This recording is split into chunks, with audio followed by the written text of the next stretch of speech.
Ringon. Depuis 50 ans, la tomate est le fruit d'une sélection génétique très poussée.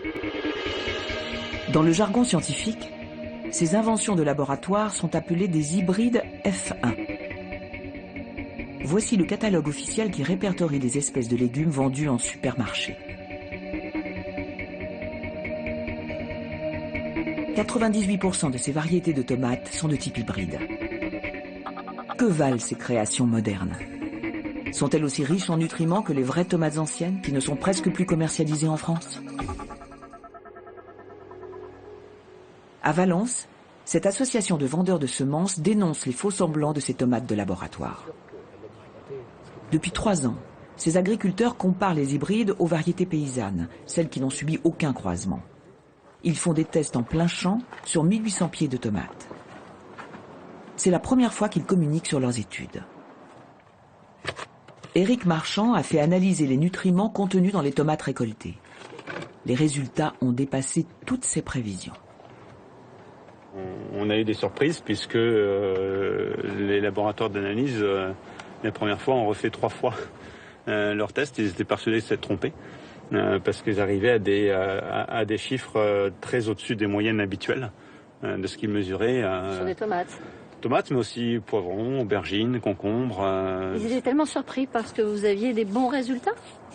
Oui, parce que, comme on le voit sur le graphique, on a jusqu'à 20 fois plus de nutriments au kilo ou au litre que sur des tomates cultivées en conventionnel. Voici le graphique qui récapitule 3 ans d'analyse. Sur les 2 premières lignes, les hybrides F1. En dessous, 10 variétés paysannes différentes. Les hybrides contiennent 5 à 12 fois moins de nutriments que les paysannes. Pour Éric Marchand, encore et toujours, un seul responsable, la grande distribution.